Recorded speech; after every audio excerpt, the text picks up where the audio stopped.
最近咧皇后山村嘅食水咪出現咗一啲黑色嘅沉澱物嘅。雖然咧政府就話咧做咗檢測啦，水質係安全嘅，咁係咪真係100%安心飲用咧？今日我就想同大家講點樣揀濾水器。其實間公司都話自己部機係好㗎啦，咁但係我哋點樣去揀同埋信邊個先？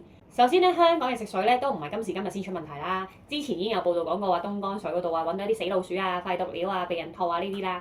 咁而水務署係用啲咩嚟做消毒嘅咧？答案就係氯氣啦。其實我哋依家嘅食水氯氣嘅濃度咧已經係好貼近泳池水咁多㗎啦，加上咧用氯氣消毒咧已經產生咗一啲致癌嘅物質啦，同埋咧水入邊咧係有一種叫做微囊組毒素嘅，就算係用300度高溫咧都殺唔死㗎。而呢啲嘅微囊組毒素咧其實係肝癌啊、急性腸胃炎嘅促進因子嚟嘅，即係話咧其實我哋有陣時肚痛啦，並非我哋食錯嘢嘅問題，而係可能關飲錯水事啦。咁我哋究竟點樣去揀一個好嘅濾水器咧？咁首先咧，我哋就要睇下有冇權威認證啦。大家咧有冇聽過 NSF 美國國家衛生基金會咧？點解我哋會睇呢個 NSF 認證咧？因為咧佢係全球第三方嘅非牟利機構，係一個獨立嘅，而且係一個非常之權威嘅認證嚟嘅。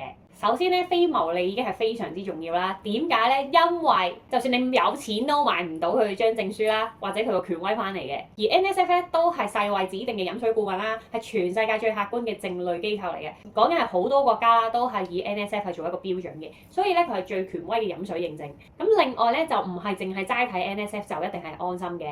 因為 NSF 入邊咧都有分全機認證啦，定係零件嘅認證啦。其實好多公司咧都係依照 NSF 嘅檢測啦，而唔係真係拎到 NSF。所以呢個咧係非常之重要，要睇清楚啦。咁如果你喺屋企有用緊濾水器啦，又想知道究竟有冇拎到呢個認證啦，其實好簡單嘅啫。只要你上翻去 Google 啦，打翻你嗰部濾水器嘅品牌啦，再打 NSF 啦，咁就會睇得到究竟佢有冇呢個認證啦。咁除咗部機咧係由第三方非牟利機構去睇部機之外啦，其實另外一個非常之重要嘅咧就係要睇下有冇紫外光燈啊。點解要有紫外光燈去殺菌咧？因為係冇任何一種方法咧係可以隔濾到病毒嘅，而病毒咧係非常之細，最細嘅病毒咧係有0.004微米，通常啲濾芯咧都係講緊0點幾微米嘅啫，所以如果隔唔到嘅話咧，有機會我哋就已經飲咗㗎啦。咁如果隔到細菌，但係冇呢個紫外光燈做殺菌咧，咁細菌咧就會喺個溫度啦同埋個濕度啦，喺個濾芯入邊咧就不斷咁繁殖複製啦，而開出嚟嘅水咧仲可以差過本身冇用濾水器嘅，咁所以咧有紫外光燈咧亦都係非常之重要嘅。咁而 NSF 咧其實都有一個標準啦，如果個濾水器係有紫外光燈嘅話咧，咁就要睇埋佢嗰個功率係幾多啦。如果係去到16000嘅微焦耳嘅話咧，就可以殺晒所有嘅細菌啦。咁如果佢去到4萬嘅微焦耳嘅話咧，就可以殺得晒所有病毒嘅。